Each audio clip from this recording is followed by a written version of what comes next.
We are on the road of recovery. La la la la la la. Welcome back to On the Road of Recovery. We have Pauly from Medina here with us to share his recovery story. Hi, Pauly. How you doing? Hey, Amber, doing great. Thanks so much for having me on the RV. This is great to be in the corner. And to everybody out there on YouTube, thanks for tuning in. We'll just get started right from the beginning. Can you describe your childhood for me? What it was like? Did you grow up with both of your parents? Did you fit in at school? That kind of thing. Awesome. Hey, thanks so much for asking. I always love this question because it's an opportunity to brag on my family. I couldn't have been more blessed and grateful to have a home that was full of such grace. Like if there's anything in my home, it's grace, love, and nurturing. My mom and pops are still together after 50 years. I am the baby boy to two older sisters, which explains a lot of my metrosexuality, because my sister wore some rad clothes, so I'd try them on, that kind of thing. But my home life was great. It was sheltered. Even though it was full of love, it lacked a lot of discipline. I come from a very creative home, a very artistic home. My father is an opera singer. My mother is a concert cellist, and creativity and performing in the arts were a big part of my upbringing. I was in plays from an early age. I was in theater and music and dance. And what it did a lot for me is it instilled in me this idea that if I performed and was accepted, that's where I got my acceptance, was in performance. If my performance was good, if I was achieving or succeeding, then I was okay. And that's how I judged my internal self, and how I felt about myself was on how others viewed me. And that stemmed into a lot of how I operated later in life. So let's talk about the first time you started experimenting with drugs and alcohol. Yeah. And can you tell me, if you remember, how it made you feel? What it was for me is it immediately became something that I had to hide, or I could only do in certain situations. And it wasn't until I was a sophomore in high school that I was introduced to pot. And that became like my first intimate relationship that nobody else knew about. So I was introduced to it by someone really close to me who told me it was a tool, and it was all these things. It was this real intimate thing, and I remember how it made me feel the first time. That it made me feel comfortable. I felt normal. And then the first time after I used, I knew I needed to use again. And so, being a closet user and a hider, I was able to smoke like on my drive to school. And I remember getting to school for the first time, like stoned out of my mind, and being like, oh God, everybody's gonna know. And I sat down in class, and not a single person was like, Pauly, are you all right today? Or like, are you okay? And I was like, I can get away with this? Like, I can be like this, and if nobody knows, then it's nobody's business. And so that took off for me. So I was a true stoner for the beginning. Like they say a lot of times, marijuana is a gateway drug. I used to argue that all the time, be like, no, it's not. But now when I look back, like it was for me. So that lasted for about a year or so until I had my first drink. And being the addict and alcoholic that I am, my first drink was a keg stand at a field party in Southwest Virginia. And to me, my feet hit the ground, and that rush and the crowd, I'm a very extroverted guy, and I get my energy and my vibes a lot from being in big groups and situations. And so it all melded together, right? Like I got to be in a crowd, and I got to drink, and I found the acceptance that I'd been looking for in that scene. Alcohol was my main drug of choice for the next 15 years. Because of the social setting of it and the acceptance of it and the ability to be able to use in public and it be okay. I definitely drank every day. I was an opportunistic user when it came to hard drugs, right? So I didn't ever really consider myself a drug addict until later on. And I didn't consider myself an alcoholic for a long time as well. That's one that I wanted to fight, and I would beat my fist. I remember telling a judge after sentencing me to my second DUI that I wasn't an alcoholic, and when they had me do a psych evaluation, and then they said, you're an alcoholic, and I remember how just angry I was. I had a lot of anger, dealt with that for a long time, still do to a bit. So 1 DUI and then 2 DUIs, and then 3 DUIs. Is what I've got on my rap sheet of legal consequences and a bunch of paraphernalia charges. And I'm really fortunate to not have any felonies and what's called a misdemeanor wiener. But it's been a blessing. But I've spent a fair amount of time incarcerated for those DUIs. The consequences were more, to me, relational, and more than they were financial and legal. It was the damage they did to myself, to my inner self and my psyche, and to the relationships in my life. You know, we go through a lot of trauma and a lot of pain, and I used to call it a beautiful destruction. You know, like that was my life. Like the friends and the people in my life were family, and it felt like this close-knit, tight bond, but it was all revolved around our dysfunction and drug use and drinking, and that causes a lot of pain. And so after burying a few friends to it, I knew that something had to change. And so after that, I was like, okay, it's time to really, really give this sobriety thing a go. And so I made it almost 6 years sip-free sober. During that time, I deal with a health condition where I get ulcers in my legs, and so I was prescribed to oxys. And when you're prescribed it like 80 milligrams a day, and you snort them because it tells you to take them as prescribed, and that's the way you take oxys, right? So I got a prescription pain addiction that I had never had before, and I justified it and said I was still sober because I had an ailment. But it was bad. I'm an addict, and I use like addicts do, and that lasted for a few years.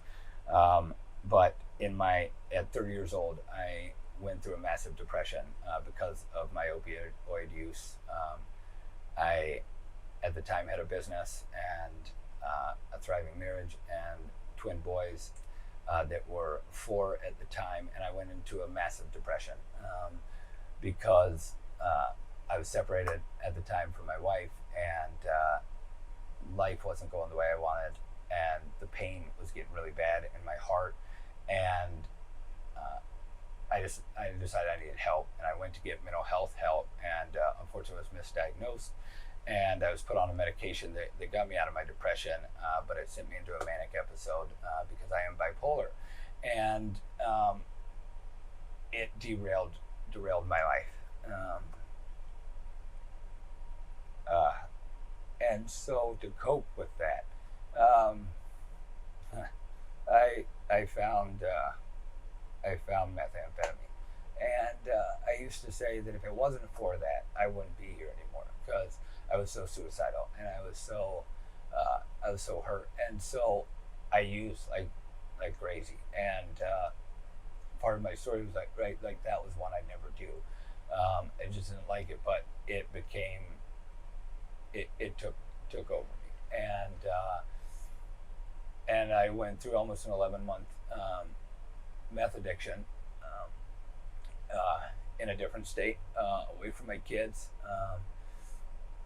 away from everything, because that's what active addiction does. It robs us of the things that we hold dear, and I couldn't stop using, but a time came where I had to, and I white knuckled like I always do, and I moved back up here to get back into my kid's life, and I made it almost a year sober, just white knuckling it and not drinking and not using, but I was so dysfunctional and still in so much pain, and my divorce finalized, and I was like, I can make it through this, and I didn't. I picked up a drink, right, and I thought I had it under control, right? And I had a few drinks, and the next day a few drinks, and I wasn't getting hammered, and I still holding my job, so I was okay.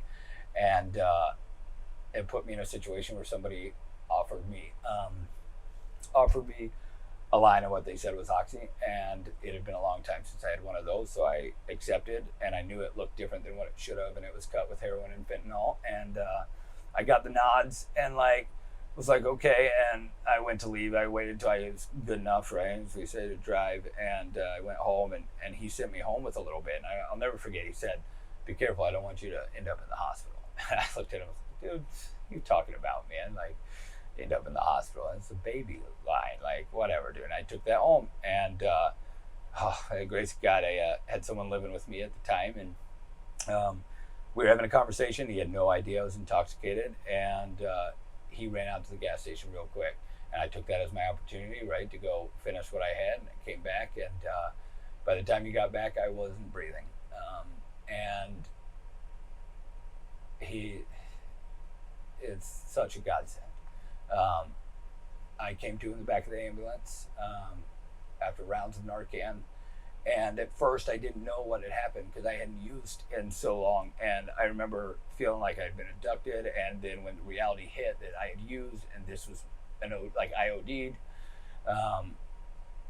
and that could have been it for me. The shame, the guilt, like knowing my kids would have woken up without a dad that day, like knowing that my love for my kids didn't stop me from using, like you'd think that would be all it takes, you know?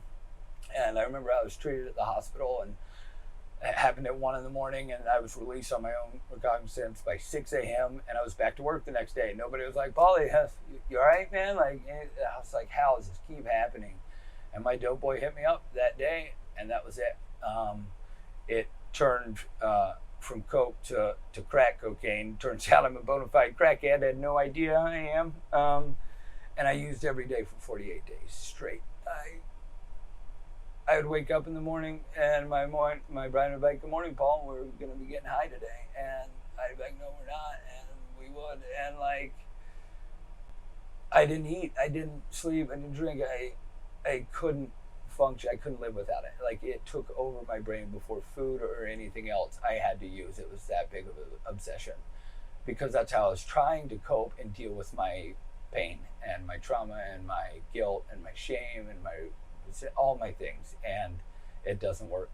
And by the grace of God, during that, I've been in recovery, side note, for 10 years, in and out, and I at least knew what needed to happen, and I had connections and people in my life who cared and could see what was happening once I would be honest, because I was so dishonest, and I hid all this stuff. I'm a hider, is what I do. And I got to treatment, thank God, July 30th of 2020. That's very cool. Mm-hmm. So you said that you were diagnosed with bipolar, mm-hmm. Is that right? Yeah. So do you see anybody for that today? Yeah, oh, absolutely. So mental health advocacy and awareness is a big part of my life now, and my lifestyle and what I do. Counseling is a huge part of my support structure and my routine and my regimen. I have what I call bipolar support in my wellness wheel, right? So I have a recovery support structure. I have a spiritual support structure. I have a mental health support structure, right? I have a single fatherhood support structure, right? Like, all these people that I lean on and that are part of keeping me connected is huge. So yeah, I do regimented weekly counseling. I'm huge into talk therapy, CBT therapy, EMDR for trauma therapy. I'm really big on that because it's important that we have somebody who can help gauge us and give us a barometer of where we are. Because if left alone or left to hiding, that's where I find I do the greatest damage to myself. So yeah, counseling is a big part of my life. That's awesome, and sounds very balanced, and that's mm-hmm. what we all seem to need a lot. So you got sober July 30th, 2020. Yeah. So how does it feel being over a year sober now? Oh gosh, it's really rad. It's something I didn't think I would achieve. I hadn't had a true full year sober, of all things, and it is such a freedom and a confidence in that with the program, the way that we give a design for living and a path for living and a way to live one day at a time. Like, the confidence that I have today, that if I do what I need to do today for my recovery, I'm going to be okay today. And that's what we have, and that's all that matters. It gives me such a sense of freedom. And the opportunity and the possibilities ahead in recovery are just, it's unbelievable. Where I went from 152-pound, twacked out crackhead and having no money and to being stable and routine and structured and in my children's life and a sober dad today. It's the greatest gift. There are so many gifts in recovery, y'all, like so many. they just keep coming, right? So being a year sober, I'm like, I'm only a year sober, y'all. Have 17 years of using. Like, man, I'd love, and look forward to knowing what 2 years feels like, and hopefully really a lifetime of recovery. Like, that's my goal, is to live a lifelong, sustained recovery program. And I know that that's achievable. I see it. I'm in rooms every day. I hear the stories, and I know for myself, if I do it for today, as long as I stay alive, I'm gonna get to see more than I'd ever imagined. So it's a great feeling. So what do you do to maintain your sobriety? Cool. Yeah. So I stay disciplined. The big book tells us alcoholics are undisciplined, so we let God discipline us in certain ways. When I used to get my discipline, I wouldn't stick to it, so I'd keep getting more, right? Like, I'd get disciplined, but then I wouldn't change any structure or routine, so it'd happen again. So now I understand, to me, what discipline looks like is structure. I trusted the process. That was a big thing when I was in treatment, is to trust the process and to take suggestions. And so 90 and 90 was a big part of that. And so I was like, the addict that I am, I was like, I'm going to do more 90 and 90, right? But it's a meeting a day for the first 90 days. It wasn't because I had to or someone told me to. It's because it built a foundation and a structure in my life. And then some days I'd hit 3 or 4 meetings because that's what I needed that day, or that's just what I would do to stay sober. And so I did that, and then I kept doing more, and then I realized I'm an everyday meeting kind of guy. It's what I love, and it's what I thrive off of. So for my recovery, I go to bed at the same time, and I get up at the same time every day. I do routine, structured things. I start my morning with music therapy and meditation right away. I call my sponsor at the same time every morning. I do my best to hit a meeting every day. I have a peer support coach that I work with as well, that I meet with every week. I do counseling every week. I do service on the weekends. This can all sound like a lot, but when it's one day at a time, it's just part of what I do. One of the biggest things that changed my life, my recovery, a dear friend told me, Paul, you got to make recovery your lifestyle. And when I thought about that, and it sunk in, just like an athlete trains, or a skater dresses a certain way or wears a certain shoes, like, that's what I had to do. So I don't have to go to meetings. They're not a chore. They're not a task. They're what I do. I get to go to meetings. I get to talk to a fellow addict or alcoholic. I hang out at recovery houses. I drive people around. Like, it's what I do because it's the people I love. It's who I am, and it keeps me sober. So I make sure I do something for my recovery every day. So if I miss a meeting, I'm picking up somebody in the program. In my phone, I say people in my contacts with an A in the company name, and I can go to search and hit A, and any number I've ever gotten at any recovery event, I have the names, the first names. And I'll just scroll through, pick somebody, and call them and say, yeah, what's happening? Pauly D, alcoholic, drug addict, what are you up to today? What are you doing? Like, just talk to somebody. I do something to stay connected.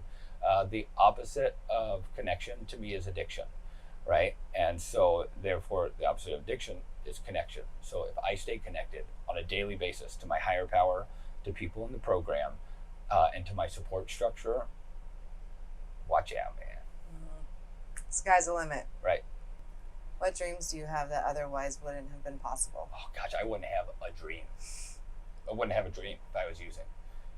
That's what my active addiction does to me. It robs me of the ability to dream and to be visionary and to have hope and creativity and any of that thing. So I'm dreaming again. Like, it took a little while. I was in a fog for a while, but I have dreams today. And the coolest thing is those dreams will come true. Like, they will materialize if we work for them, sometimes quickly, sometimes slowly, but they will materialize. Like, that's one of the promises.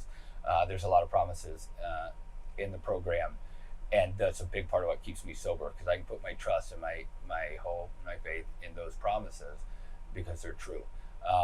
So I have a lot of dreams right now. I'm taking it one day at a time because I still have a lot of rebuilding to go. This stuff takes time. All this healing and sobriety and recovery takes time, and one day at a time. So right now I'm living my dream, man. I'm sober, and I'm the father that I want to be, and the friend and brother and son that I want to be, and I'm really grateful for that. So are you generally happier now? Oh gosh, yeah, totes, super happy. all If the you time. had to pick your Except for favorite I'm not. feeling that you've received in sobriety this past year, what would it be? Ooh, my favorite feeling? Yeah, your favorite feeling.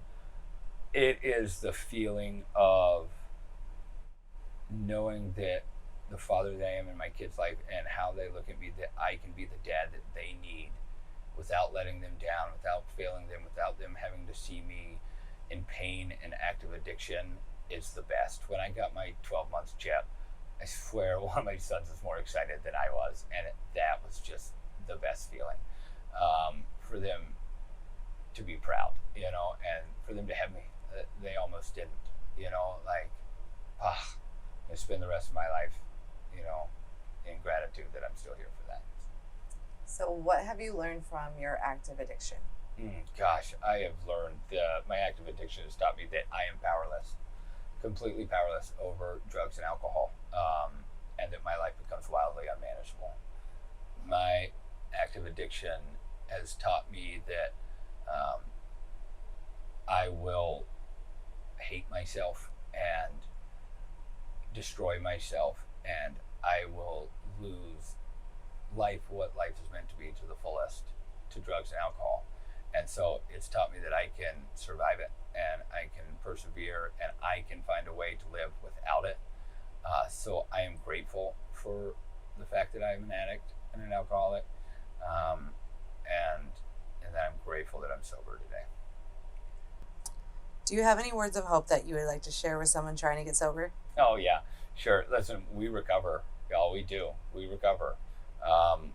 We go from the darkest situations, which are the most bleak and hopeless, to having hope again, and to actually seeing a future and a path and a freedom. And if you're sitting in it where you don't see it and it's not possible, I relate and understand there's no changing your mind when you're in that place. But you can get out of that place, for sure. So there are people all over with a handout to help us out of that place. And you're not alone. And there is freedom, and you deserve it. You deserve happiness and freedom and love and acceptance and validation, all the things you're looking for. And you can find those in sobriety. It's rough, it's a hard road to get there, but you don't do it alone, and that's the best part, right? So make that call, ask the right person, see anybody, and you'll never know how wildly, drastically your life will change when you can get free of what's holding you down. Well, that was very good advice. I really appreciate you coming out. You said so much good stuff. Was there anything else that you wanted to talk about? Anything that we missed that you'd like to share? Gosh, this has got to be the longest interview. I talk a lot, so we'll wrap it up. With that, I'll pass. Thanks. Well, thank you. Thank you so much for coming out here and Yeah. sharing your experience and mostly your hope. Like, I heard a lot of hope in what you said. So thank you so much. Cool.